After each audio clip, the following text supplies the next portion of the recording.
സംഖ്യകളും അടിസ്ഥാന ക്രിയകളും എന്ന് പറയുന്ന ടോപ്പിക്കിൽ ഏറ്റവും ബേസിക് ആയ സെഷനാണ് നമ്മൾ ഫസ്റ്റ് ക്ലാസ്സിൽ കണ്ടത്. അതെല്ലാവരും മനസ്സിലാക്കി കാണുമെന്ന് വിചാരിക്കുന്നു.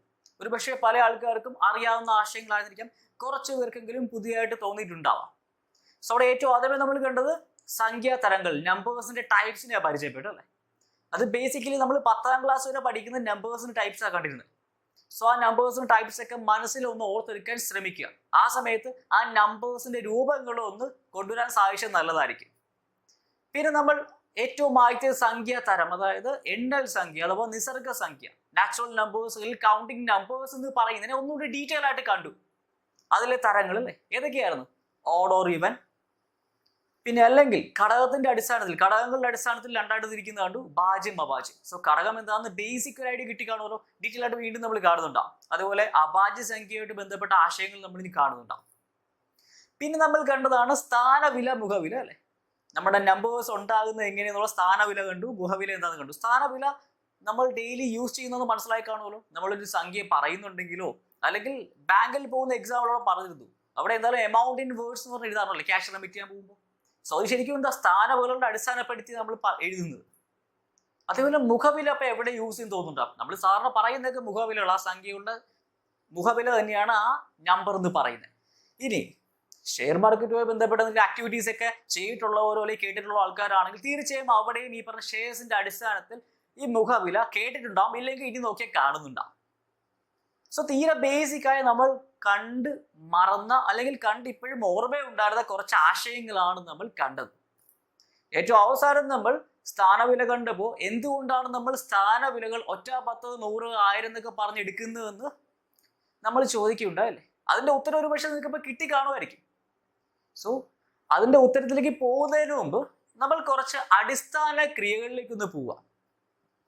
നമ്മൾ എണ്ണൽ സംഖ്യ കണ്ടല്ലോ. സോ നമുക്കിനി എണ്ണാൻ പഠിക്കാം. എണ്ണാൻ പഠിക്കുമ്പോൾ എല്ലാവർക്കും അറിയാമായിരിക്കുമല്ലോ. അങ്ങനെയെങ്കിൽ നമുക്ക് അതൊന്ന് ടെസ്റ്റ് ചെയ്ത് നോക്കാം.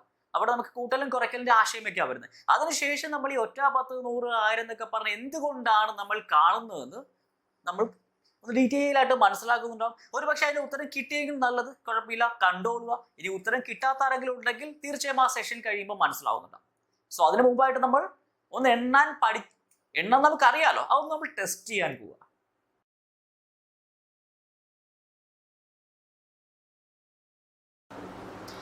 എണ്ണാനൊക്കെ എല്ലാവർക്കും അറിയാലോ അല്ലേ. സോ അങ്ങനെയെങ്കിൽ നമ്മൾ നമ്മുടെ എണ്ണൽ ഒന്ന് ടെസ്റ്റ് ചെയ്യാൻ പോവാം. അതിനു മുമ്പായിട്ട് ഒരു കാര്യം ഓർത്തിരിക്കേണ്ടത്, നമ്മളിപ്പോൾ കാണാൻ പോകുന്ന കുറച്ച് ബേസിക് ആയ കാര്യങ്ങളുണ്ട്, കുറെ അടിസ്ഥാനമാണ്. ഈ അടിസ്ഥാനം മാത്തമാറ്റിക്സിൽ മാത്രമല്ല, നമുക്ക് എണ്ണാൻ മാത്രമല്ല, പകരം ഇതിന്റെ അടിസ്ഥാനങ്ങൾ വരുന്ന റീസണിങ് അഥവാ മെന്റൽ എബിലിറ്റിയിലെ കുറച്ച് ഭാഗങ്ങളുണ്ട്. അതിലൊന്ന് റാങ്കിങ് എന്ന് പറയുന്നത്, സ്ഥാനനിർണ്ണയം കേട്ട് കാണുമല്ലോ. നമ്മുടെ ഈ സിലബസിൽ ഉള്ളതാണ്, റീസണിങ് പാർട്ടിലുള്ളതാണ്. കൂടാതെ കലണ്ടർ, അതും റീസണിങ് പാർട്ടിൽ സാധാരണ കാണുന്നതാണ്. ഈ 2 ഭാഗങ്ങളിൽ നമുക്കുള്ള കുറച്ച് അടിസ്ഥാനങ്ങളുണ്ട്. അതിന്റെ അടിസ്ഥാനമാണ് നമ്മളിപ്പോൾ കാണാൻ പോകുന്നത്. ഒരു പക്ഷേ റാങ്കിങ്ങും കലണ്ടറും നേരത്തെ കണ്ടിട്ടുള്ള ആരെങ്കിലും ഉണ്ടെങ്കിൽ ഇപ്പൊ നമ്മൾ കാണാൻ പോകുന്ന ആശയം അതേ രീതിക്ക് കണക്ട് ചെയ്തിട്ടുണ്ടാവണം നിർബന്ധമില്ല. കണക്ട് ചെയ്തിട്ടുണ്ടെങ്കിൽ നല്ലത്, ഇല്ലെങ്കിൽ ഇപ്പൊ ഈ കാണാൻ പോകുന്ന ആശയങ്ങൾ ശ്രദ്ധയോടെ കണ്ടുകൊള്ളുക. അതിനുശേഷം ഈ പറയുന്ന റാങ്കിങ്ങിലും കലണ്ടറിലുള്ള ബേസിക് ആശയങ്ങളിലേക്ക് എങ്ങനെയാണ് ഇത് കണക്ട് ചെയ്യാൻ പറ്റുന്നത് മനസ്സിലാവുന്നുണ്ടാവും. ഓൾറെഡി പഠിച്ചു കഴിഞ്ഞവർക്ക് മനസ്സിലാവുന്നുണ്ടാവും. ഇതുവരെ റാങ്കിങ്ങും കലണ്ടറും പഠിച്ചിട്ടുണ്ടെങ്കിൽ കുഴപ്പമില്ല, നമ്മൾ ആ ടോപ്പിക്സിലേക്ക് വരുമ്പോൾ ഇവിടെ നിന്നുള്ള കണക്ഷൻ കിട്ടുന്നുണ്ടാവും. സോ അങ്ങനെയെങ്കിൽ നമ്മൾ നമ്പേഴ്സിനെ നമ്മൾ എണ്ണുന്ന ഒന്ന് ടെസ്റ്റ് ചെയ്യാൻ പോവുക. സോ അതിനുവേണ്ടി ഒരു ചോദ്യരൂപമുണ്ട്. 10 മുതൽ 21 വരെ എത്ര എണ്ണൽ സംഖ്യകളുണ്ട്? ഇതെന്തൊരു ചോദ്യമല്ലേ, കുട്ടികൾക്ക് കൊടുക്കുന്ന പോലത്തെ. കുഴപ്പമില്ല, ചെയ്ത് നോക്കിക്കോളൂ. ഇതുപോലത്തെ ചോദ്യങ്ങൾ കുറച്ച് വലിയ നമ്പേഴ്സ് വെച്ച് കേരള PSC ചോദിച്ചിട്ടുണ്ട്, അതും LGS ലെവലിൽ. സോ ഏറ്റവും ബേസിക് ആണ്. ഈ ബേസിക് കൊണ്ട് നമുക്ക് മറ്റു പല യൂസുകൾ ഉണ്ടാവും. അതൊക്കെ വരുന്ന ചാപ്റ്റേഴ്സ് വരുമ്പോൾ മനസ്സിലാവുന്നുണ്ടാവും. സോ ഇതിന്റെ ആൻസർ ഒന്ന് കണ്ടെത്തി നോക്കുക, അറിയാവുന്ന രീതി കണ്ടെത്തി നോക്കുക. സോ 10 മുതൽ 21 വരെ എണ്ണി നോക്കാം, എണ്ണാണ്ട് നോക്കാം, എങ്ങനെ വേണമെങ്കിൽ നോക്കും. സോ ഇപ്പൊ ആൻസർ കിട്ടി കാണുമെന്ന് വിചാരിക്കും. സോ ആൻസർ കിട്ടിയിരിക്കുന്ന 11 എന്നുള്ള ആൾക്കാരുണ്ടെങ്കിൽ ഒന്ന് നോട്ട് ചെയ്ത് വെച്ചേക്കുക. 11 ആൻസർ കിട്ടി നോട്ട് ചെയ്യുക. വേറെ ഏത് ആൻസർ കിട്ടിയിട്ടുണ്ടെങ്കിലും നമുക്കൊന്ന് നോക്കാം ഏതാണ് ശരിയെന്ന്, അല്ലെങ്കിൽ ഏത് ആൻസർ ആണ് ഏറ്റവും ഉചിതമായ ആൻസർ. അതിനുവേണ്ടി ഒരു എക്സാമ്പിൾ എടുക്കാൻ പോവാം. ഇത് 5 പേരാന്ന് സങ്കല്പിക്കുക. ഇപ്പൊ 5 പേനകളുണ്ട്, 5 പേര്. ഇവിടുന്ന് നമ്മൾ നമ്പർ ചെയ്യുന്നത് 1, 2, 3, 4, 5. 5 പേരുണ്ടെന്നല്ലോ. സോ 1 മുതൽ 5 വരെ 5 പേരുണ്ടെന്ന് നമുക്ക് ഈസി ആയിട്ട് അറിയാലോ. ചോദ്യം ഇതാണ്, 2 മുതൽ 5 വരെ എത്ര പേരുണ്ട്? 2 മുതൽ 5 വരെ എത്ര പേരുണ്ട്? 2 മുതൽ 5 വരെ എത്ര പേരുണ്ട്? എത്ര പേരുണ്ട്? 1 2 3 4 പേരില്ലേ? 2 മുതൽ 5 വരെ 4 പേർ. സോ ഇനി നമ്മൾ കണക്ട് ചെയ്യാൻ പോവാണ്. നമ്മളിപ്പോ അതേ പറഞ്ഞ് 10 മുതൽ 21 വരെ എന്നുള്ളതിന്റെ ഉത്തരം 11 കിട്ടിയ ആരെങ്കിലും ഉണ്ടെങ്കിലും ശ്രദ്ധിക്കാൻ പറഞ്ഞു. വേറെ ആൻസേഴ്സ് കിട്ടിയ ആൾക്കാരും ശ്രദ്ധിച്ചോളൂ. ആ രീതിക്കാണെങ്കിൽ എങ്ങനെയായിരിക്കും 11 കിട്ടിയിരിക്കുന്നത്? ഇവർ തമ്മിലൊന്ന് കുറച്ചു അല്ലെ, 21 10 കുറച്ചു 11. അതേ രീതിക്കാണെങ്കിൽ 2 മുതൽ 5 വരെ എത്ര നമുക്ക് കിട്ടേണ്ട ആൻസർ 4 ആണ്. ഈ തമ്മിൽ കുറച്ചാൽ നമുക്ക് കിട്ടുന്നത് 3 ആണ്. ശരിയല്ലേ? പിന്നെ എവിടുന്ന ഈ 4 വരാൻ കാരണം? പേനുകൾ വെച്ച് കാണിച്ചപ്പോൾ 4 വരും എന്നറിയാം, അല്ലെങ്കിൽ എണ്ണി എടുത്താലും 4 വരും എന്നുള്ളത്. 2 3 4 5. അപ്പൊ എന്തുകൊണ്ടാണ് നമ്മളിങ്ങനെ കുറച്ചപ്പോ 3 വന്നേ? 5ൽ നിന്ന് 2 കുറച്ചാൽ അതിന്റെ അർത്ഥം എന്താ? 5 പേരുണ്ട്, അതിൽ നിന്ന് 2 പേരെ നമ്മൾ കളഞ്ഞു. അതിന്റെ അർത്ഥം 5 പേരുണ്ടെന്ന് സങ്കല്പിക്കുക. 5 പേരുണ്ട്, 2 കുറയ്ക്കാൻ വെച്ചാൽ 2 പേരെ നമ്മളിങ്ങ് മാറ്റി നിർത്തി. അപ്പൊ എത്ര പേരാ? 3 പേരാ. പക്ഷെ നമുക്ക് രണ്ടാമത്തെ ആളും വേണമല്ലോ. രണ്ടാമത്തെ ആള് മുതൽ 5ാമത്തെ ആൾ വരെ. ഈ പേനയുടെ എക്സാമ്പിൾ ഒന്നുകൂടി ശ്രദ്ധിച്ചു നോക്കിയാൽ മതി. രണ്ടാമത്തെ ആൾ മുതൽ 5ാമത്തെ ആൾ വരെ. സോ രണ്ടാമത്തെ ആളും കൂടി വേണം. സോ എന്ത് ചെയ്യും? +1 ചെയ്യും. അപ്പോൾ 4. ഇതൊരു ഫോർമുലയാണ്, സാറിന് ബുക്കിലൊക്കെ കാണുന്ന ഫോർമുല. നമുക്ക് ഫോർമുല ഒന്നും വേണ്ട, ഫോർമുല ഇല്ലാണ്ട് ചെയ്യാൻ പറ്റും. അതെങ്ങനെയെന്ന് ചോദിച്ചാൽ ആ രീതിയിൽ കാണിച്ചിട്ട് ഫോർമുല വീണ്ടും ഒന്ന് എക്സ്പ്ലെയിൻ ചെയ്ത് തരാം. 2 മുതൽ 5 വരെ, ശരിയാണല്ലോ? 2 മുതൽ 5 വരെ എത്ര പേരുണ്ട്, എത്ര സംഖ്യകളുണ്ട് എന്നാണ് ചോദ്യമെങ്കിൽ നമുക്കറിയാം 1ൽ നിന്നാണെങ്കിൽ എണ്ണി തുടങ്ങാൻ എളുപ്പമായിരുന്നു അല്ലേ? 1 മുതൽ 5 വരെ 5 പേരുണ്ടെന്ന് ഈസി ആയിട്ട് പറയാമല്ലോ. സോ 1 മുതൽ 5 വരെ 5 പേരുണ്ടെന്ന് നമുക്കറിയാം. നമുക്ക് പക്ഷെ വേണ്ടത് എവിടുന്ന? 2 മുതൽ. ശ്രദ്ധിച്ചു കേട്ടുള്ള 2 മുതലാണ് വേണ്ടത്. അതിന്റെ അർത്ഥം ആരെ നമുക്ക് ഒഴിവാക്കേണ്ടത്? 1ാമത്തെ ആളെ കളഞ്ഞാൽ പോരെ? 2 മുതൽ 5 വരെ വെച്ചാൽ 1ാമത്തെ ആളെ മാത്രം കളഞ്ഞാൽ പോരെ? സോ 5ൽ നിന്ന് ഒരാളെ കളഞ്ഞാൽ എത്രയായി? 4. ആൻസർ 4 അല്ലേ? നമുക്ക് 4 കിട്ടി. സോ അതേപോലെ 10 മുതൽ 21 വരെ ചോദിക്കുമ്പോൾ 1 മുതൽ 21 വരെ ചോദിച്ചിരുന്നെങ്കിൽ നമുക്കറിയാം 21 പേരുണ്ടെന്ന് അറിയാല്ലേ. പക്ഷെ നമ്മുടെ ചോദ്യം എവിടുന്ന? 10 മുതലാ. സോ എത്ര പേരെ കളയണം? 10 മുതൽ എന്ന് പറഞ്ഞാൽ എത്ര പേരെ കളയണം?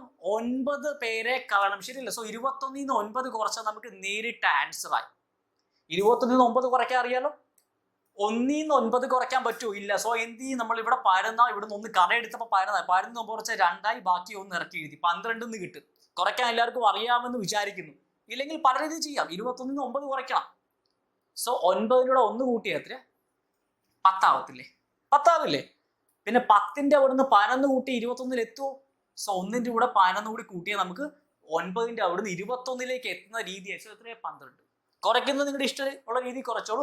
ഇപ്പൊ ഈ പറഞ്ഞ രീതികളൊന്നും കുറയ്ക്കാൻ അറിയില്ലെങ്കിൽ ചോദിച്ചോളൂ. സെപ്പറേറ്റ് ആയിട്ട് അവർക്ക് വേണ്ടി സെഷൻ ചെയ്യുന്നുണ്ടാവും. സോ ആൻസർ 12, 11 അല്ല. സോ 11 കിട്ടിയിട്ടുണ്ടെങ്കിൽ എന്തുകൊണ്ടാണ് അങ്ങനെ കിട്ടി? ഇവർ തമ്മിൽ കുറച്ചാൽ, ഇവിടെ പറഞ്ഞ പോലെ തമ്മിൽ കുറച്ച 21ൽ നിന്ന് 10 കുറച്ചാൽ നമുക്ക് 11 കിട്ടും. അതിന്റെ അർത്ഥം ഈ 10ാമത്തെ ആളെയും നമ്മൾ തള്ളിക്കളഞ്ഞു. ശരിയല്ലേ? 21ൽ നിന്ന് 10 പേരെ എടുത്ത് കളഞ്ഞു. പക്ഷെ നമുക്ക് 10ാമത്തെ ആളും കൂടി വേണ്ടേ? അതുകൊണ്ടാണ് അവിടെ +1 എന്ന് പറഞ്ഞ സാധനം വരുന്നത്. ഫോർമുല അനുസരിച്ച് ചെയ്യുമ്പോൾ ഇങ്ങനെയാണ് ചെയ്യാറുള്ളത്. തമ്മിൽ കുറയ്ക്കും, 1 കൂട്ടും. തമ്മിൽ കുറച്ച് 1 കൂട്ടി. സോ അങ്ങനെ പഠിച്ചു വെക്കുന്നതുകൊണ്ട് കുഴപ്പമൊന്നുമില്ല. പക്ഷെ ആശയം മനസ്സിലാക്കിയില്ലെങ്കിൽ ഇതിന്റെ വേറിട്ട മോഡലുകൾ വന്നു കഴിഞ്ഞാൽ കൺഫ്യൂഷൻ ഉണ്ടാവാനുള്ള സാധ്യതയുണ്ട്. സോ ഇപ്പൊ പറഞ്ഞ ആശയം മനസ്സിലാക്കി കാണുമല്ലോ. ഏറ്റവും ബെസ്റ്റ് ആയിട്ട് ഈ രീതിക്ക് സോൾവ് ചെയ്യുന്നതാണ്. 10 മുതൽ 21 വരെ എത്ര പേരാണെന്ന് ചോദിച്ചാൽ ഓക്കെ, നമുക്ക് 21 വരെ എടുക്കണം. അപ്പൊ 21 മുതലായിരുന്നെങ്കിൽ നമ്മൾ 1ൽ നിന്നല്ലേ എണ്ണാൻ തുടങ്ങുന്നത്. 21 പേരുണ്ടാവും. 10 മുതൽ മതി. അപ്പൊ എത്ര പേരെ കളയണം? നമ്മളിവിടെ 1 മുതൽ 21 വരെ എടുത്തിട്ടുണ്ടല്ലോ. അപ്പൊ എത്ര പേരെ കാണണം? 1 തൊട്ട് 9 വരെയുള്ളവരെ കാണാം. ആ 9 പേരില്ലേ? അപ്പൊ 21 9 കുറച്ച് 12. ഈസി അല്ലേ? സോ ഇത് മനസ്സിലായെങ്കിൽ ഓക്കെ, ഇല്ലാന്നുണ്ടെങ്കിൽ ഇപ്പൊ പറഞ്ഞ ഒന്നുകൂടി കേട്ട് നോക്കുക. എന്തായാലും ഈ മോഡലിൽ നമ്മളിപ്പോൾ ഒരു 2 ചോദ്യങ്ങൾ കൂടെയും ചെയ്യാൻ പോവാം. അതോട് ചെയ്ത് കഴിയുമ്പോഴത്തേക്ക് ഫുൾ ക്ലാരിറ്റി കിട്ടും. നമ്മൾ 2 രീതികൾ കണ്ടുള്ളൂ. ഒന്ന് ആശയപരമായി പോകുന്ന രീതി, മറ്റൊന്ന് ടെക്സ്റ്റ് ബുക്കിലേക്ക് സാറിന് കാണുന്ന ഒരു ഫോർമുല രീതി. തമ്മിൽ കുറച്ചിട്ട് 1 കൂട്ടും. സോ ഏത് രീതി വേണമെങ്കിലും ഫോളോ ചെയ്യാം. ഏറ്റവും ബെസ്റ്റ് അല്ലെങ്കിൽ സജസ്റ്റ് ചെയ്യുക ഈ ഒരു രീതി മനസ്സിലാക്കി വെക്കുന്നു. അപ്പൊ നമുക്ക് ഈ ഫോർമുല ഒഴിവാക്കാം. ഫോർമുല ഒഴിവാക്കാനുള്ള ഗുണം ഇതിന്റെ വേറെ മോഡൽസ് വരുമ്പോൾ നമുക്ക് ആലോചിച്ച് ചെയ്യാൻ സാധിക്കുന്നുണ്ട്. സോ എന്തായാലും നമുക്ക് ഒരു 2 ചോദ്യവും കൂടി കണ്ടു നോക്കാം പ്രാക്ടീസിന് വേണ്ടിയിട്ട്.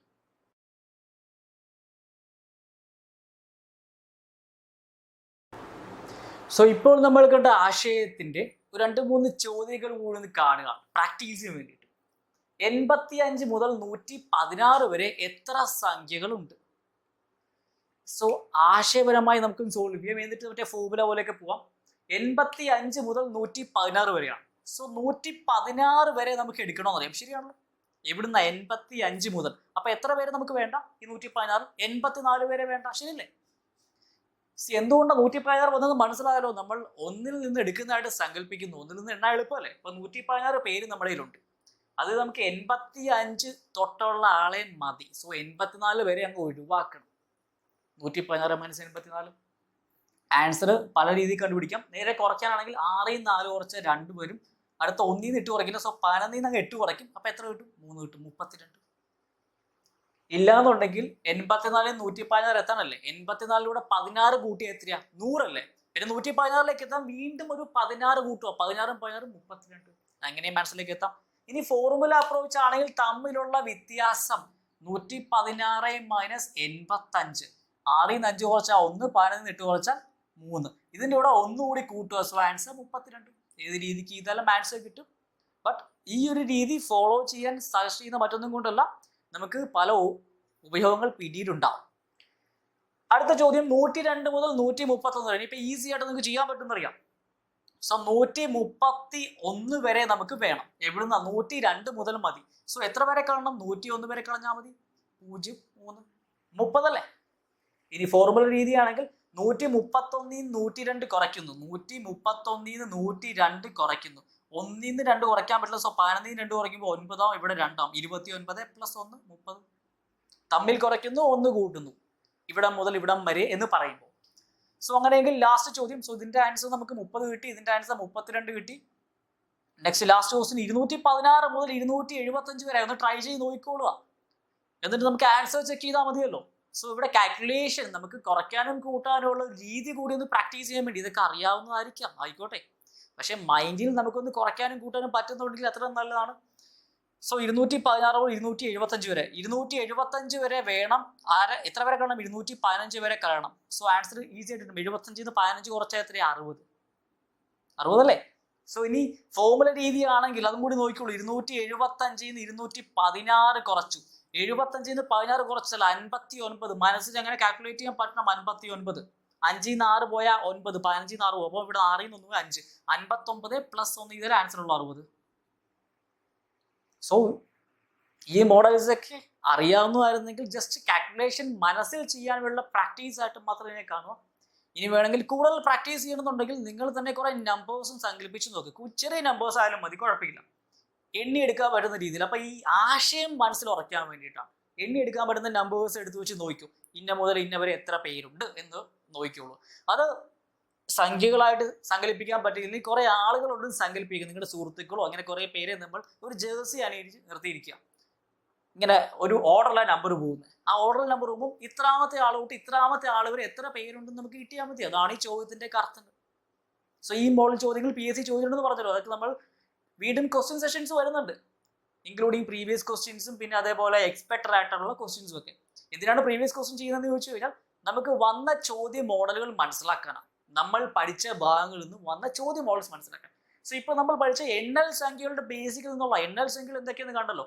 അവിടെ ഈ പറയുന്ന സംഖ്യകൾ എണ്ണിയെടുക്കാൻ പറ്റുന്ന ബേസിക് മോഡൽസ് ആണ് ഇപ്പൊ കണ്ടതൊക്കെ. സോ ഇത് തറവായിട്ട് ക്ലിയർ ആയി എന്ന് ഉറപ്പുണ്ടെങ്കിൽ അടുത്തൊരു ചോദ്യം ചോദിക്കാൻ പോവാ. ചോദ്യം നോട്ട് ചെയ്തോളൂ. 10നും 21നും ഇടയിൽ എത്ര എണ്ണൽ സംഖ്യകളുണ്ട്? നോട്ട് ചെയ്തോളൂ. 10നും 21നും ഇടയിൽ എത്ര എണ്ണൽ സംഖ്യകളുണ്ട്? അപ്പോൾ ട്രൈ ചെയ്ത് നോക്കിക്കോളൂ. അതിന്റെ ആൻസർ കിട്ടിക്കഴിഞ്ഞ് നമുക്ക് അതിന്റെ രീതിയിൽ ആൻസറും ചെക്ക് ചെയ്യാം.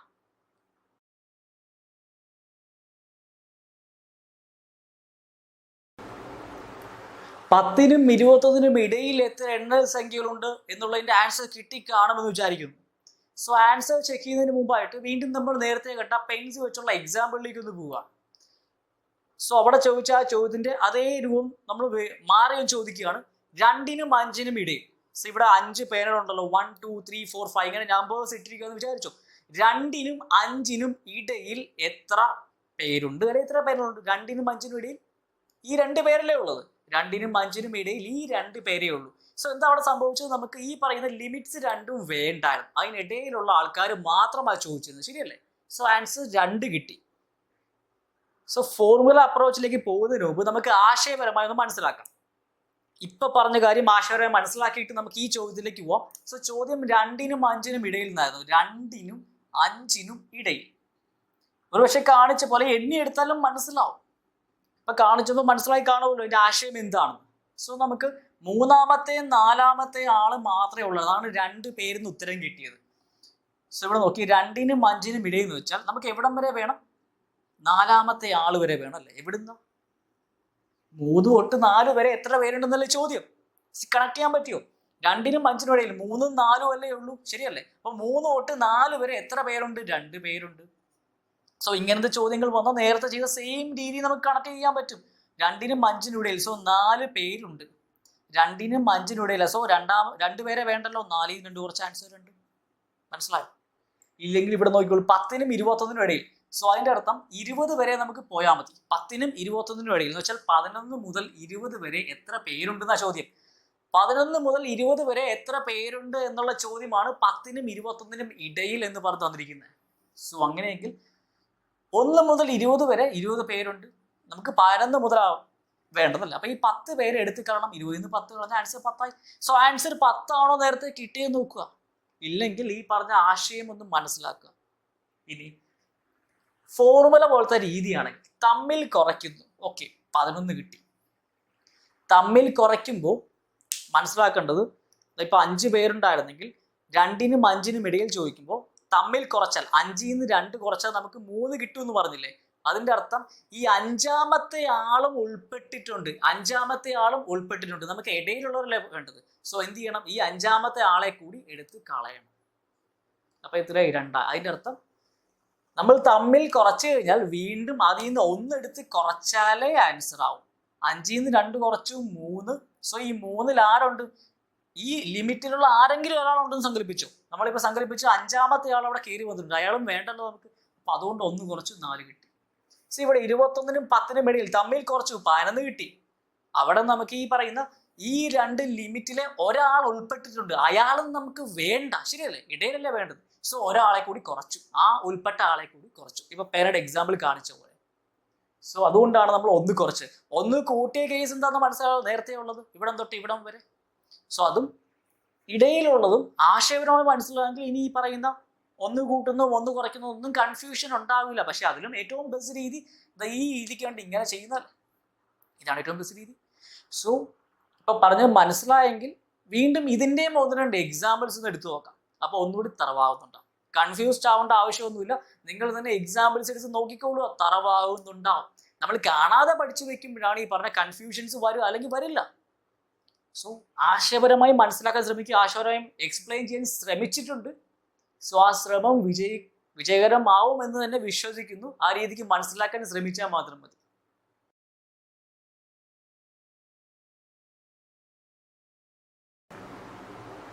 രണ്ട് നമ്പേഴ്സിന്റെ റേഞ്ചിൽ ഇൻ ബിറ്റ്വീൻ ആയിട്ടുള്ള എണ്ണം കണ്ടുപിടിക്കുന്നത് ഇപ്പൊ മനസ്സിലായല്ലോ. അവിടെ നമ്മളിപ്പോ കണ്ട ആശയപരമായ രീതിയിൽ ഫോർമുല അല്ലാണ്ട് കണ്ട ആശയത്തിൽ കണക്ട് ചെയ്യാൻ പറ്റുന്ന ട്രിക്ക് ഒക്കെ ഉണ്ട്. അതിലേക്കൊന്നും പോകുന്നില്ല.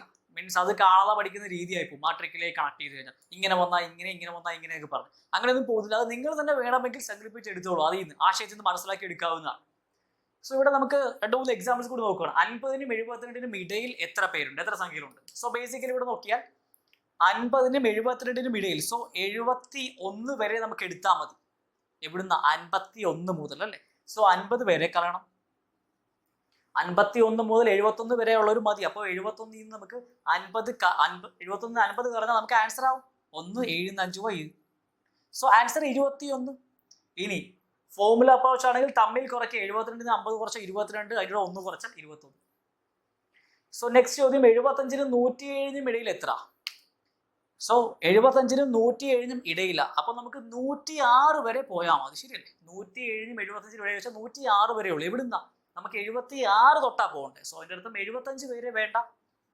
സോ തമ്മിൽ കുറച്ച് നോക്കുക. 6ൽ നിന്ന് 5 പോയാൽ 1 വരും, 10ൽ നിന്ന് 7 പോയാൽ 3 വരും, 31. ആൻസർ 31. ഇനി ഫോർമുല രീതിയാണെങ്കിൽ തമ്മിൽ കുറയ്ക്കുന്നു. 107ൽ നിന്ന് 75 നമ്മൾ കുറയ്ക്കുന്നു. അപ്പൊ നമുക്ക് വരാൻ പോകുന്നത് 32. അതിൽ നിന്ന് 1 കുറച്ചാൽ 31 വരും. സോ ഇവിടുത്തെ ആൻസർ 31. ഇനി അടുത്ത് നോക്കുകയാണെങ്കിൽ 111നും 171നും ഇടയിൽ. 111നും 171നും ഇടയിൽ. സോ നമുക്ക് 170 വരെ മതി, ശരിയല്ലേ? 111 171 ഇടയിൽ 170 വരെ മതി. എത്ര പേരെ നമുക്ക് കാണണം? 111 പേരെ കാണണം. കാരണം 112 തൊട്ട് 170 വരെ നമുക്ക് കണ്ടെത്തിയാൽ മതി. ഇതാണ് 111 170 ഇടയിൽ എന്ന് പറയുന്നത്. സോ 111 നമ്മൾ ഇവിടുന്ന് കുറയ്ക്കണം. 0 1 കുറയ്ക്കാൻ പറ്റില്ല. 10 1 കുറച്ച് 9. ഇവിടെ ഓൾറെഡി 6 ആയി. 6 1 കുറച്ച് 5 59 വരും. സോ രീതി മനസ്സിലായില്ലേ? ഫോർമുല അപ്രോച്ച് ആണെങ്കിൽ ഇവർ തമ്മിൽ കുറയ്ക്കുന്നു. 171 111 കുറച്ചാൽ നമുക്ക് 60 വരും. അതിൽ നിന്ന് 1 കുറച്ചാൽ 59 വരും. ഈ നേരത്തെ പറഞ്ഞ ട്രിക്ക് കണക്ട് ചെയ്യാൻ പറ്റിയിലേക്ക് കാണിച്ചില്ലെങ്കിൽ ശ്രദ്ധിച്ചാൽ മതി. 50 75 111 ഈ കുറച്ച സംഖ്യകൾ നോക്ക്. കുറച്ച സംഖ്യകളൊക്കെ ഇവിടെ ഉണ്ടായിരുന്നു. സോ ഇടയിൽ എന്ന് പറഞ്ഞ് ചോദിക്കുമ്പോഴത്തേക്ക് നമുക്ക് ഈ പറയുന്ന ഇനിഷ്യൽ ലിമിറ്റ് ആണ് നമ്മൾ എടുത്ത് കുറയ്ക്കുന്നത്. എവിടുന്നാ കുറയ്ക്കുന്നതെന്ന് മനസ്സിലാക്കണം. സോ അങ്ങനെയൊന്നും കണക്ട് ചെയ്ത് വെക്കേണ്ട ആവശ്യമില്ല. ആശയപരമായിട്ട് തന്നെ പോയാൽ മതി. സോ ഇപ്പൊ കണ്ട ഈ മോഡലും നേരത്തെ കണ്ട മോഡലും മനസ്സിലാക്കി വെക്കുക. ബേസിക് ചോദ്യ രൂപങ്ങൾ നമുക്കത് യൂസ്ഫുൾ ആവുന്നുണ്ടാവും. സോ ഈ 2 രീതികളും മനസ്സിലായെങ്കിൽ ഇതിന്റെ മറ്റൊരു വേരിയന്റ് ഒന്ന് കാണാൻ പോവാ. സോ ആ വേരിയന്റുമായി ബേസ് ചെയ്താണ് ശരിക്കും പറഞ്ഞാൽ കലണ്ടറിലും റാങ്കിങ്ങിലും ഒക്കെ നമുക്ക് ആശയങ്ങൾ വരുന്നത്. അതേതും നമുക്ക് നെക്സ്റ്റ് ഇതിൽ നമുക്ക് കാണാം.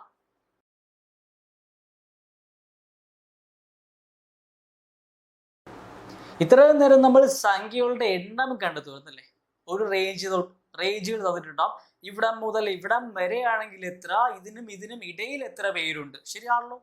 സോ അതിന്റെ വേറിട്ടൊരു മോഡൽ എന്ന് പറഞ്ഞാൽ ഈ ചോദ്യം നോക്കുക. 50 തുടങ്ങി തുടർച്ചയായ 5ാമത്തെ സംഖ്യ എന്ന് വെച്ചാൽ 50 തൊട്ട് നമ്മൾ എണ്ണാൻ തുടങ്ങുക. അങ്ങനെയെങ്കിൽ 5ാമത്തെ സംഖ്യ ഏതായിരിക്കും? ഈസിയായിട്ട് എണ്ണി തന്നെ പറയാൻ പറ്റും. ശരിയല്ലേ? നമുക്കൊന്ന് എണ്ണി തന്നെ എടുക്കാം. എന്നിട്ട് നമുക്ക് ആശയപരമായി സോൾവ് ചെയ്ത് നോക്കാം. 50 51 52 53 56 കൊച്ചു പിള്ളേർക്ക് കൊടുക്കുന്ന പോലത്തെ ചോദ്യമല്ലേ. പക്ഷെ നമുക്ക് ആവശ്യം വരും. സോ ഇതിന്റെ ഉത്തരം 54 ആണെന്ന് മനസ്സിലായി.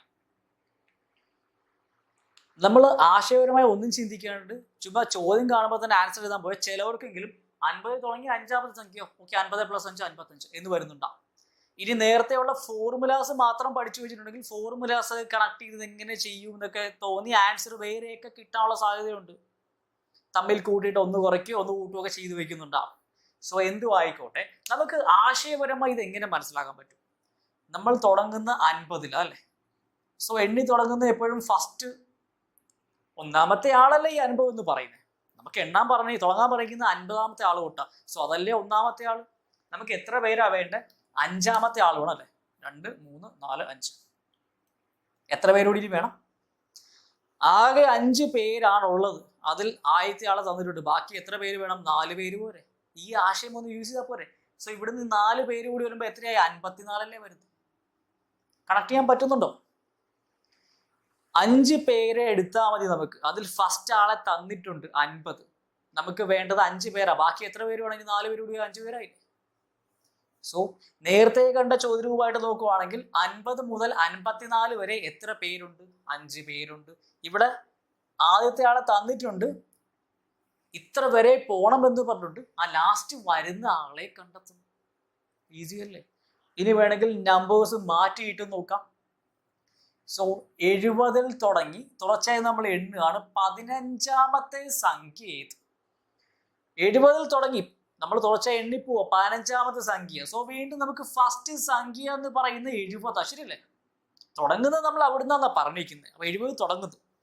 അങ്ങനെ നമുക്ക് 15 പേര് എടുക്കണം. ഇപ്പൊ ഒരാളുണ്ട്, ബാക്കി എത്ര പേര് വേണം? 14 പേര് കൂടി പോരെ. സോ ഇതിന്റെ കൂടെ 14 പേരെ കൂടി കൂട്ടിയാൽ നമുക്ക് വരാൻ പോകുന്നത് 84. 84 ആണ് 15ാമത്തെ ആളായിട്ട് വരുന്നത്. ഒരാളുണ്ട്, ബാക്കി 14 പേരുണ്ട്. ടോട്ടൽ നമുക്ക് 15 പേരുണ്ട്. ഓക്കെ ആണോ? അങ്ങനെയെങ്കിൽ ഒരെണ്ണം കൂടി, ഒരു എക്സാമ്പിൾ കൂടി. 86 തുടങ്ങി 35ാമത്തെ സംഖ്യ എത്ര? അല്ലെങ്കിൽ കുറെ കൂട്ടം ആൾക്കാരുണ്ട്, നമ്മൾ നമ്പേഴ്സ് അവർക്ക് ഇട്ട് കൊടുത്തിട്ടുണ്ട്. അതിൽ 86ാമത്തെ ആളെ എടുത്തു. അവിടുന്ന് നമ്മൾ ഇനി 35 പേരെ എടുക്കുകയാണെങ്കിൽ 35ാമത്തെ ആള് ആരായിരിക്കും? 86 തുടങ്ങി. സോ നമുക്ക് തുടങ്ങുന്ന വീണ്ടും ഫസ്റ്റ് പൊസിഷനിൽ വരാൻ പോകുന്നത് 86 അല്ലേ. ടോട്ടൽ 35 പേരെ നമുക്ക് ഇങ്ങോട്ട് വേണം. ഒരാളെ പറഞ്ഞിട്ടുണ്ട്, ബാക്കി എത്ര പേര് വേണം? ഇനി 34 പേര്. സോ 86 34 കൂടി കൂട്ടുക. എത്ര കിട്ടുന്നുണ്ടാവും? 86 4 കൂട്ടിയ 90, പിന്നെ 30 കൂട്ടിയ 120. സോ 120 ആണ് നമുക്ക് ആര് വരുന്നത്? 35ാമത്തെ സംഖ്യ. അല്ലെങ്കിൽ ആൾക്കാരാണെങ്കിൽ ആൾക്കാർക്ക് നമ്മൾ നമ്പർ ഇട്ട് കൊടുത്തിരിക്കുക. 1 2 3 എങ്ങനെ പോയി, അങ്ങനെ 86ാമത്തെ ആളെ നമ്മൾ തുടങ്ങുന്നുള്ളൂ. അവിടെ നിന്ന് 35ാമത്തെ ആളെ വേണം. സോ 120 തമ്മിൽ കൂട്ടിയാൽ മതി. 6 4 10, ശിഷ്ട 1 ഉണ്ട്, 8 3 11 1 12 120. സോ ഇവിടെ ഇനി ഷോർട്ട് കട്ട് എന്നൊക്കെ പറഞ്ഞ് കണക്ട് ചെയ്ത് വെക്കുകയാണെങ്കിൽ ഇത്രയേ ഉള്ളൂ. ഏറ്റവും ആദ്യമേ ചോദിച്ചിരുന്നത് 5ാമത്തെ സംഖ്യയാണ്. സോ 4 പേരെ കൂട്ടി അല്ലേ. അടുത്ത് ചോദിച്ചിരുന്നത് 15ാമത്തെ സംഖ്യയാണ്. സോ 14 പേരെ കൂട്ടി. ഇവിടെ ചോദിച്ചിരിക്കുന്നത് 35ാമത്തെ സംഖ്യ. സോ 34 പേരെ കൂട്ടി. സോ 1 കുറച്ചിട്ട് നമ്മൾ അങ്ങോട്ട് കൂട്ടി വെച്ചു. ശരിയല്ലേ? അങ്ങനെ ഒന്ന് കണക്ട് ചെയ്ത് വെക്കേണ്ട. അതിലും നല്ലത് ഈ ആശയപരമായി മനസ്സിലാക്കുന്ന, വലിയ സമയമൊന്നും എടുക്കുകയൊന്നുമില്ല. ആശയപരമായി ഒന്ന് മനസ്സിലാക്കി കഴിഞ്ഞാൽ കാണുമ്പോൾ തന്നെ നമുക്ക് ഈ നേരെ ഈ പറഞ്ഞ പോലെ 34 കൂട്ടാം. ഇനി 86 തുടങ്ങി 72ാമത്തെ സംഖ്യ ചോദിച്ചാൽ 86 + 71 ചെയ്യാൻ പറ്റും. സോ ഈസി ആയിട്ട് നമുക്ക് ആൻസറിലേക്ക് എത്താൻ പറ്റും. സോ ഈ രീതിയും മനസ്സിലാക്കി വയ്ക്കുക. ഈ രീതി മനസ്സിലായെങ്കിൽ നമുക്ക് ഇതിനെ വേറിട്ട രീതിയിൽ ഒന്നുകൂടി കാണാം.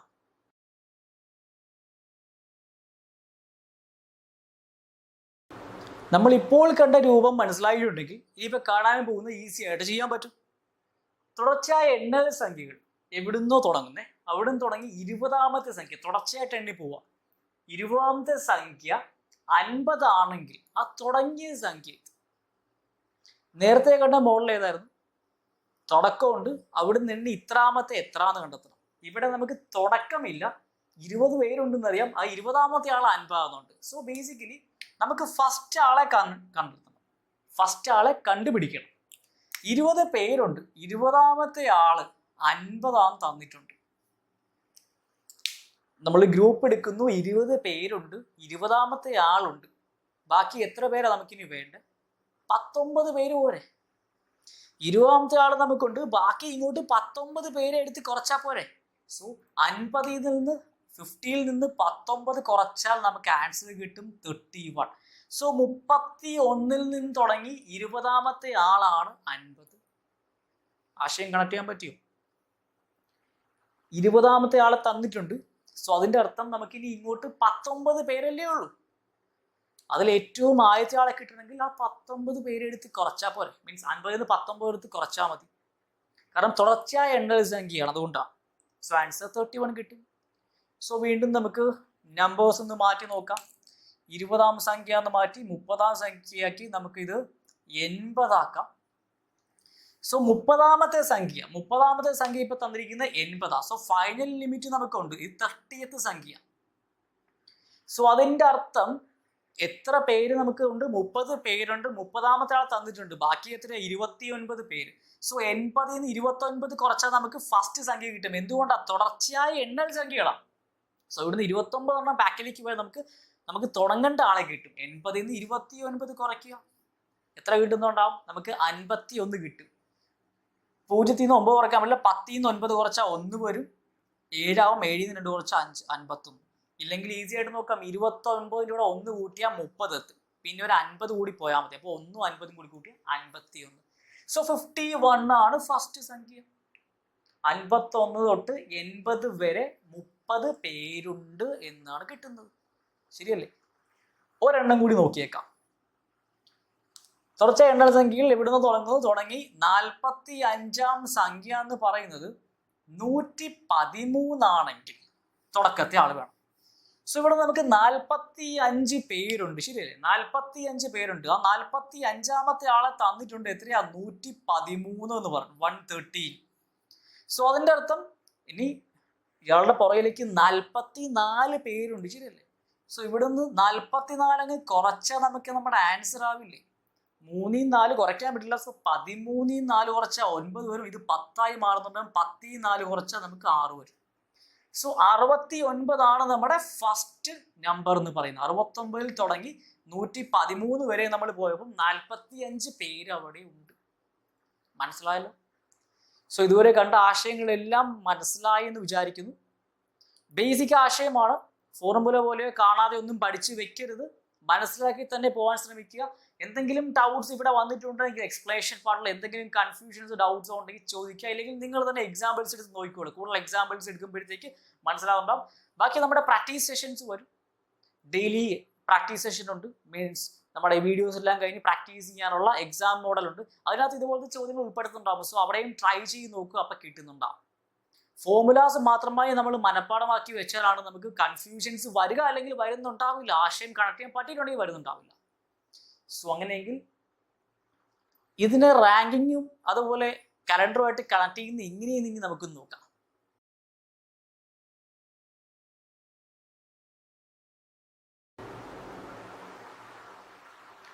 എണ്ണലിന്റെ ടെസ്റ്റിംഗ് ഇപ്പോൾ എല്ലാവർക്കും മനസ്സിലായല്ലോ. സോ എണ്ണലിന്റെ ടെസ്റ്റിംഗ് എല്ലാവരും പാസ്സായി കാണുമെന്ന് വിചാരിക്കുന്നു. അത് 100% മേടിച്ച് പാസ്സാവുമെന്ന് വിചാരിക്കുന്നു. സോ അങ്ങനെയെങ്കിൽ നമ്മൾ എണ്ണൽ ടെസ്റ്റിങ്ങിന് തുടക്കത്തിൽ ഒരു കാര്യം പറയുന്നു. നമ്മളെ കാണാൻ പോകുന്ന ആശയങ്ങൾ ചിലത് റാങ്കിങ് അതുപോലെ കലണ്ടർ എന്ന് പറയുന്ന 2 ടോപ്പിക്സിന്റെ ബേസിക് കൂടിയാണ്. സോ അത് ഏതൊക്കെയെന്ന് ഇപ്പോൾ ഒരു പക്ഷേ ആർക്കെങ്കിലും ഒക്കെ കിട്ടി കാണുമായിരിക്കും. ഇല്ലാന്നുണ്ടെങ്കിൽ പേടിക്കണ്ട, അതിന്റെ കണക്ഷൻ ഒന്നും ഇപ്പൊ കാണിച്ചു തരാം. പക്ഷെ ഡീറ്റെയിൽ ആയിട്ട് നമ്മൾ ആ ചാപ്റ്റേഴ്സ് വരുമ്പോഴേ പഠിക്കുന്നുണ്ടാവും. ആ ചാപ്റ്റർ മുഴുവനായിട്ട് ഇത് ചെയ്യാൻ പറ്റുമെന്നല്ല പറഞ്ഞത്, അതിൽ ബേസിക് കുറച്ച് ആശയങ്ങളുണ്ട്. ആ ബേസിക് ചില മോഡൽസ് നമുക്ക് ഇപ്പൊ കണ്ട എണ്ണലിന്റെ ടെസ്റ്റിംഗ് തന്നെ അവിടെ വരുന്നത്. സോ ഇതിൽ നമ്മൾ കണ്ടൊരു മോഡലായിരുന്നു. നമ്മൾ എണ്ണുന്നത് 50ലാണ് തുടങ്ങുന്നതെങ്കിൽ 50ൽ നിന്ന് 5ാമത്തെ സംഖ്യ ഏതെന്ന് പറഞ്ഞ് കണ്ടില്ലേ? 50ൽ നിന്ന് തുടങ്ങി 5th നമ്പർ ഏത്? സെയിം രീതിയിൽ തന്നെ, അതേ രീതിയിൽ തന്നെ 50ആണ് സംഖ്യ. ഇന്ന് ട്യൂസ്ഡേ, ഇന്ന് 50ആണ് 5ാമത്തെ സംഖ്യ. 5ാമത്തെ ദിവസം ഏത്? ഇങ്ങനത്തെ ചോദ്യരൂപങ്ങൾ എവിടെയെങ്കിലും കണ്ടു കാണുമല്ലോ കലണ്ടറിൽ ചോദിച്ചായിട്ട്. ഇല്ലെങ്കിൽ ഇങ്ങനത്തെ ചോദ്യരൂപങ്ങളുണ്ട്. 5th ഡേ ഏത്, 10th ഡേ ഏത്, 25th ഡേ ഏത്, ഇങ്ങനെയൊക്കെ. സോ അവിടെയൊക്കെ ഉപയോഗിക്കുന്ന ഷോർട്ട് രീതി ആശയങ്ങളുണ്ട്. അവിടെയാണ് പലർക്കും കൺഫ്യൂഷൻസ് വരാറുള്ളത്. സോ ഇതുമായിട്ടൊന്ന് ഇന്റർലിങ്ക് ചെയ്യാൻ ശ്രമിച്ചാൽ, ഇപ്പൊ നോക്കണമെന്നില്ല, നമുക്ക് ആ ചാപ്റ്റർ വരുമ്പോൾ നോക്കാം. സോ ഇതൊക്കെ ബേസിക്കലി ഇപ്പൊ കണ്ട ഈ ആശയമാണ്, ഈ എണ്ണം കണ്ടുപിടിക്കുന്ന ആശയമാണ് ഇവിടെയും വരുന്നത് മനസ്സിലാക്കി വെക്കുക. ഇതിന്റെ ആശയം ഉൾക്കൊണ്ടുകൊണ്ടാണ് ഇവിടുത്തെ രീതികളൊക്കെ വരുന്നത് കലണ്ടറിലേക്ക്. ഇനി റാങ്കിങ്ങിൽ ചോദിക്കുവാണെങ്കിൽ, സോ റാങ്കിങ്ങിൽ പല രീതിയിൽ ഇതിനെ കാണാം. ഒരു എക്സാമ്പിൾ പറയാം. 36 പേരുള്ള ഒരു ക്ലാസ്. സോ നമ്മൾ റാങ്ക് അടിസ്ഥാനം നോക്കാതിരിക്കട്ടെ. So first rank, second rank ഇങ്ങനെ കൊടുത്ത് പോയിട്ടുണ്ട്. ഒരു പരീക്ഷ മാർക്ക് കിട്ടിയ അനുസരിച്ച് അതിലൊരു കുട്ടി, നമുക്ക് വേണമെങ്കിൽ ശ്യാമം എടുക്കാം. ഫ്രണ്ടിൽ നിന്ന് നോക്കുമ്പോൾ എന്ന് വെച്ചാൽ റാങ്ക് 1, റാങ്ക് 2 എന്നൊക്കെ പറഞ്ഞ് നോക്കുമ്പോൾ 17ാമത്തെ റാങ്ക്, 17th റാങ്ക് ഫ്രണ്ടിൽ നിന്ന് നോക്കുമ്പോൾ. അങ്ങനെയെങ്കിൽ ബാക്കിൽ നിന്ന് നോക്കുവാണെങ്കിൽ, ഏറ്റവും കുറഞ്ഞ റാങ്ക് കിട്ടി അവിടെ നോക്കുവാണെങ്കിൽ എത്രാം സ്ഥാനത്ത് വരും? ഇതെങ്ങനെ കണക്ട് ചെയ്യുന്നതായിരിക്കും? സി, 36 പേരുണ്ട്, 17th ആണ് ഫ്രണ്ടിൽ നോക്കുമ്പോൾ. സോ ഈ പൊസിഷൻ ഓക്കെ അല്ലേ? ഫ്രണ്ടിൽ നോക്കുമ്പോൾ 17, ബാക്കിൽ നോക്കുമ്പോൾ എത്രയെന്നാ? സോ ചോദ്യം ഇതാണ്, 17 മുതൽ 36 വരെ എത്ര പേരുണ്ട്? ഇങ്ങനെയൊക്കെ കണക്ട് ചെയ്യണമെന്നല്ലേ? ഈ കണക്ഷനിൽ നിന്നാണ് അവിടുത്തെ ഷോർട്ട് ട്രിക്കും രീതിയൊക്കെ വരുന്നത്. ഫ്രണ്ടിൽ നിന്ന് 17, 36 പേരുണ്ട്. സോ ഈ ആളുടെ പൊസിഷൻ ഫിക്സ്ഡ് ആണല്ലോ, 17, 36 പേരുണ്ട്. ഇവിടുന്ന് ഇങ്ങോട്ട് നോക്കുമ്പോൾ ഇത് എത്രാമത്തെ ഇതാണെന്ന് വെച്ചാൽ 17 മുതൽ 36 വരെ എത്ര സംഖ്യകളുണ്ട്? ഇങ്ങനെ കണക്ട് ചെയ്യാൻ പറ്റില്ലേ? കണക്ട് ചെയ്യാൻ പറ്റുന്നതാണ്. നമുക്ക് ആശയം വരുമ്പോൾ നോക്കാം. 36 പേരുണ്ട്. സോ 1 മുതൽ 36 വരെ ഇങ്ങനെ പോയിക്കുന്നു. ആള് ഫ്രണ്ടിൽ നോക്കുമ്പോൾ, ഫസ്റ്റ് റാങ്ക് ഔട്ട് എടുത്ത് നോക്കുമ്പോൾ 17th പൊസിഷനിലാണ്. നമുക്ക് നോക്കേണ്ടത് ബാക്കിൽ നിന്ന്, ഇവിടെ അല്ല ഇയാളുടെ പൊസിഷൻ വരുള്ളൂ, മാറാൻ പോകുന്നില്ലോ. ഇവിടുന്ന് ഇങ്ങോട്ട് എത്ര വരും എന്ന് വെച്ചാൽ 17 മുതൽ 36 വരെ എത്ര പേരുണ്ട് എന്ന് കണ്ടെത്തി അതിന്റെ ആൻസർ ആയി. ഇതാണ് ഒരു കണക്ഷൻ. ഇനി വേറൊരു എക്സാമ്പിൾ പറയാം. വേറൊരു ക്വസ്റ്റ്യൻ മോഡൽ. 35 പേരുള്ള ഒരു ക്ലാസ് നമ്മൾ എടുക്കുക. 35 പേരുള്ള ഒരു ക്ലാസ് നമ്മൾ എടുക്കുക. സോ അവിടെ എയും ബിയും എന്ന് വെച്ചാൽ 2 പേരെ വെച്ച് നമ്മൾ പറയാൻ പോകുന്നത്, എ ബി. സോ ഫ്രണ്ടിൽ നിന്ന് നോക്കും, നമ്മളിങ്ങനെ വരിയായിട്ട് നിർത്തിയിരിക്കുകയാണ്. 35 പേരെ ഇങ്ങനെ വരിയായിട്ട് നിർത്തിയിരിക്കും. സോ 1, 2, 3, 4 ഇങ്ങനെ നമ്പർ ഇട്ട് നമ്മൾ 35 വരെ ഉണ്ട്. സോ എ എന്ന് പറയുന്ന ആളെ നമ്മൾ ഫ്രണ്ടിൽ നിന്ന് കൗണ്ട് ചെയ്യുമ്പോൾ, എ എന്ന് പറയുന്ന ആൾ ഫ്രണ്ടിൽ നിന്ന് 12ാമതാന്ന് വിചാരിച്ചു. ഫ്രണ്ടിൽ നിന്ന് 12ാമത്. ഇനി ബി എന്ന് പറയുന്ന ആൾ ബാക്കിൽ നിന്ന്, പക്ഷെ പുറകിൽ നിന്ന്, പിന്നിൽ നിന്ന് 4ാമതാന്ന് വെച്ചു, 4th. ബാക്കിൽ നിന്ന് 4th. കണ്ടുപിടിക്കേണ്ടത് എക്കും ബിക്കും ഇടയിൽ അപ്പൊ കുറെ പേരുണ്ടല്ലോ, എത്ര പേരുണ്ട്? ചോദ്യം മനസ്സിലാവും. എക്കും ബിക്കും ഇടയിൽ എത്ര പേരുണ്ടെന്നാ. സോ ഇവിടെ നോക്കുവാണെങ്കിൽ നമ്മൾ ഇങ്ങനെ നോക്കുമ്പോൾ ഫ്രണ്ടിൽ നിന്ന് 12. ഓക്കെ, സോ ഒരാളുടെ പൊസിഷൻ ഫിക്സ്ഡ് ആയി 12. ബാക്കിൽ നിന്ന് 4th പൊസിഷൻ എന്ന് വെച്ചാൽ എവിടെ നിന്ന് തുടങ്ങുന്നത്? 35 ഏറ്റവും ബാക്ക്, 35. സോ ബാക്കിൽ നിന്ന് 4th വെച്ചാൽ 34, 33, 32. 1, 2, 3, 4. സോ 32 ആണ് ഇയാളെ ആക്ച്വലി നമ്മൾ നമ്പർ ഇട്ട് പോവുകയാണെങ്കിൽ, ഫ്രണ്ടിൽ നിന്ന് 12 അങ്ങനെ നമ്പർ ഇട്ട് പോകുമ്പോൾ 32. ചോദ്യം, ഇതിനും ഇടയിൽ എത്ര പേരുണ്ട്? നമ്മളിപ്പോൾ കണ്ടു കഴിഞ്ഞാൽ 12നും 32നും ഇടയിൽ എത്ര പേരുണ്ട്? സോ ഇങ്ങനെയൊക്കെ കണക്ട് ചെയ്യാൻ പറ്റണമെങ്കിൽ എന്ത് വേണം? സംഖ്യകളിൽ ഇങ്ങനെ നമുക്ക് എണ്ണാൻ പഠിക്കേണ്ട ഇങ്ങനെയാണെന്ന് മനസ്സിലാവണം.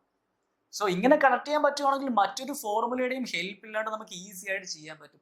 ഫ്രണ്ടിൽ നിന്ന് ബാക്കിൽ നിന്ന് അത് വിഷ്വലൈസ് ചെയ്താൽ തന്നെ കിട്ടുന്നുണ്ടാവും. സോ മനസ്സിലായില്ലേ? ഫ്രണ്ടിൽ നിന്ന് 12ാമത്, ബാക്കിൽ നിന്ന് 4ാമത് എന്ന് പറയുമ്പോൾ 12നും ഈ 32 എവിടെ നിന്നാ വന്നത്? 35 പേരേ ഉള്ളൂ, ലിമിറ്റ് വന്നിട്ടുണ്ട്. സോ ബാക്കിൽ നിന്ന് 35, 34, 33, 32 ഇതല്ലേ 4ാമത്തെ ആൾ ബാക്കിൽ നിന്ന്. സോ 12നും 32നും ഇടയിൽ എത്ര പേരുണ്ട്? സോ ഇതേപോലെ രസകരമായ റാങ്കിങ്ങിലും അതുപോലെ കലണ്ടറിലും ഒക്കെ ചോദ്യരൂപങ്ങളുണ്ട്. ഏറ്റവും ബേസിക് അടിസ്ഥാനമാണ്. സോ ഈ അടിസ്ഥാനമൊക്കെ എവിടെ നിന്നാ വരുന്നത്? നമ്മളിപ്പോൾ കണ്ട എണ്ണൽ ടെസ്റ്റിംഗ് എന്ന് പറഞ്ഞില്ലേ, എണ്ണാൻ പഠിച്ചില്ലേ നമ്മൾ? ടെസ്റ്റ് ചെയ്ത് നോക്കിയില്ലേ? അതിൽ നിന്ന് വരുന്നതാണ്. സോ അതാണ് ഏറ്റവും ബേസിക്. നമ്മൾ ഈ ബേസിക് ഒക്കെ മനസ്സിലാക്കാതെ ചുമ്മാ പോയി റാങ്കിങ് പഠിക്കും, ചുമ്മാ കലണ്ടറിങ് പഠിക്കും, കുഴപ്പമൊന്നുമില്ല. പക്ഷെ നമ്മൾ ഓരോ ടോപ്പിക്കും സെപ്പറേറ്റ് ആയിട്ട് പഠിക്കും. പക്ഷെ ഈ ആശയങ്ങൾക്കൊക്കെ ഒരു ലിങ്ക് ഉണ്ട് എന്ന് മനസ്സിലാക്കാൻ ശ്രമിച്ചാൽ, അത് മനസ്സിലാക്കാൻ സാധിച്ചാൽ നമുക്ക് ഈ പറയുന്ന ആശയങ്ങൾക്ക് കുറച്ചുകൂടി എളുപ്പത്തിൽ മനസ്സിലാവുന്നേ. സാമിഷ്യം വേണ്ടി നമുക്ക് അങ്ങോട്ട് എത്തുമ്പോൾ നോക്കാം. എന്തായാലും ഇപ്പോൾ ഒന്നും മനസ്സിലായില്ല, അല്ലെങ്കിൽ പേടിയൊക്കെ തോന്നുന്നുണ്ടെങ്കിൽ കുഴപ്പമൊന്നുമില്ല, പേടിയൊക്കെ മാറ്റി നിർത്ത്. നമ്മൾ വലിയ വലിയ കാര്യങ്ങളൊന്നുമല്ല, ചെറിയ ചെറിയ കാര്യങ്ങളാണ് പറഞ്ഞത്. ആ ചെറിയ ചെറിയ കാര്യങ്ങൾ ഇപ്പോൾ വലിയ കാര്യങ്ങൾ തോന്നുന്നുണ്ടെങ്കിൽ നമുക്ക് ആ പോർഷൻസിലേക്ക് എത്തുമ്പോൾ ആ വലിയ കാര്യങ്ങളും തോന്നുന്നു നമുക്ക് ചെറുതാക്കി കാണാതെ അത് കാണാൻ സാധിക്കും. സോ ഇപ്പൊ കോൺഫിഡന്റ് ആയിട്ടിരിക്കും. ഇപ്പൊ പറഞ്ഞ ആശയങ്ങളൊക്കെ മനസ്സിലാക്കാം. ഈ സെഷൻ അങ്ങ് മാറ്റി വെച്ചേക്കാം, ഒന്ന് ലിങ്ക് ചെയ്യാൻ വേണ്ടി പറഞ്ഞാൽ നമുക്ക് ഇനി അങ്ങോട്ട് എത്തുമ്പോൾ ഈ ലിങ്ക് ഒക്കെ അവിടെ വരുന്നുണ്ടാവും. ആ സമയത്ത് വീണ്ടും നമ്മൾ ഇതിൽ നിന്ന് തന്നെ അങ്ങോട്ട് പോകത്തുള്ളൂ, പേടിക്കണ്ട. സോ മാത്സിൽ ഇതുപോലെ നമുക്ക് പല ആശയങ്ങളും ഇന്റർ ലിങ്ക്ഡ് ആണ്. എന്ന് വെച്ചാൽ നമ്മൾ ഈ പണ്ട് ഈ ബാലരമ ബാലഭൂമി കളിക്കുടുക്കൊക്കെ വായിച്ചിട്ടുണ്ടാവും, കണ്ടിട്ടെങ്കിലും ഉണ്ടാവുമല്ലോ. സോ അവിടെയൊക്കെ ഈ അത് മാത്രമല്ല, സാധാരണ ബുക്കുകളിലൊക്കെ പണ്ട് കാലത്താണെങ്കിൽ ഇങ്ങനെ ഡോട്ട്സ് ഇട്ടിട്ട് അങ്ങനെ യോജിപ്പിച്ച് കഴിഞ്ഞ് കഴിഞ്ഞാൽ നമുക്ക് ഏതെങ്കിലും രൂപങ്ങൾ കിട്ടുമായിരുന്നു, ഏതെങ്കിലും മൃഗങ്ങളുടെ പക്ഷികളുടെ. സോ അവിടെ ചിലപ്പോൾ നമ്പർ ഇട്ടാണ് 1, 2, 3 ഇങ്ങനെ പലതരക്കും. ആ നമ്പർ കറക്റ്റായിട്ട് നമ്മൾ യോജിപ്പിച്ചാലേ ആ രൂപം എത്തുള്ളൂ, ശരിയല്ലേ? സോ അതിനെ കണക്റ്റിംഗ് ഡോട്ട്സ് എന്ന് പറയും. ഇതേപോലെ കണക്റ്റിംഗ് ഡോട്ട്സ് ആണ് മാത്സിലുള്ളത്. പല ആശയങ്ങളും തമ്മിൽ ഇന്റർലിങ്ക്ഡ് ആണ്. ആ കണക്ഷൻ കറക്റ്റായിട്ട് കിട്ടിയാൽ നമ്മുടെ മാത്സിന്റെ ബേസ് അടിത്തറ സ്ട്രോങ് ആവും. പക്ഷെ അങ്ങനെ കിട്ടണമെങ്കിൽ എന്ത് ചെയ്യണം? നമ്മളെ കണക്റ്റിംഗ് ഡോട്ട്സ് മനസ്സിലാക്കി കണക്ട് ചെയ്യണം. പല ഡോട്ട്സും നമ്മൾ കണക്ട് ചെയ്യാതെ പോകുന്നതുകൊണ്ടാണ് നമുക്ക് പല ആശയങ്ങളിലും ആശയക്കുഴപ്പം വരുന്നത്. സോ ഇനി തൊട്ട് നമ്മൾ ആശയക്കുഴപ്പം ഇല്ലാണ്ടൊന്ന് പഠിക്കാൻ ശ്രമിക്കുക. ഇത്ര നാൾ പഠിച്ച രീതി അവിടെ ഇരുന്നോട്ടെ. ഇത്ര നാൾ പഠിച്ച രീതി വെച്ച് നമുക്ക് കുറച്ചും കൂടി മെച്ചപ്പെടണം എന്നാണ് തോന്നിയിട്ടെങ്കിൽ തൽക്കാലം ആ രീതി മാറ്റി വെച്ചിട്ട് നമുക്ക് ഇതുപോലെ കണക്ട് ചെയ്ത് പഠിക്കാൻ ശ്രമിക്കാം. ഒന്ന് ട്രൈ ചെയ്ത് നോക്ക്. അതിനുശേഷം വർക്ക് ആയില്ലെങ്കിൽ നമുക്ക് പഴയ രീതിയിലേക്ക് പോകാം. സോ അതുകൊണ്ട് ഇപ്പൊ പറഞ്ഞ ആശയങ്ങളൊക്കെ കണക്ട് ചെയ്യുക, കാണാതെ പഠിക്കരുത്. അത് എപ്പോഴും പറയുന്നുണ്ടാകും. കാരണം കാണാതെ പഠിക്കുക എന്ന് വെച്ചാൽ നമ്മളൊരു ചോദ്യം എടുക്കുന്നു, ആ മോഡൽ മനസ്സിലാക്കി വെക്കുന്നതാണ് കാണാതെ പഠിക്കുന്നതുകൊണ്ട് ഉദ്ദേശിക്കുന്നത്. അല്ലാണ്ട് ആൻസർ കാണാതെ പഠിക്കുന്നതല്ല. ഒരു ചോദ്യം, ഓക്കെ ഈ ചോദ്യം വന്നാൽ ഇങ്ങനെ ചെയ്യണം, ആ ചോദ്യം വന്നാൽ ഇങ്ങനെ ചെയ്യണം, ഇങ്ങനെയാണല്ലോ സാധാരണ കോമ്പറ്റേറ്റീവ് എക്സാമിൽ പല ആൾക്കാരും പഠിച്ചുകൊണ്ടിരിക്കുന്നത്. അതൊന്നും മാറ്റുക. കാരണം ചോദ്യം മനസ്സിലാക്കിയിട്ട് ഈ ആശയം ഇങ്ങനെ വന്നുകൊണ്ടാണ് നമ്മൾ ഇതുപോലെ ചെയ്തത് എന്നൊന്ന് മനസ്സിലാക്കി വെക്കുക. കുറച്ച് സമയം എടുക്കും, കുഴപ്പമില്ല. അങ്ങനെ സമയം എടുത്ത് പഠിച്ചോ, നമുക്ക് തീർക്കാനൊക്കെ സമയമുണ്ട്, അത്യാവശ്യം സമയമുണ്ട്. സോ ആ രീതിക്ക് പഠനം കണ്ടിന്യൂ ചെയ്യുക. ഇപ്പൊ തൊട്ടേ ബേസ് ഉറപ്പിച്ച് പോവുക. ഫ്യൂച്ചറിൽ അത് യൂസ്ഫുൾ ആയിരിക്കും.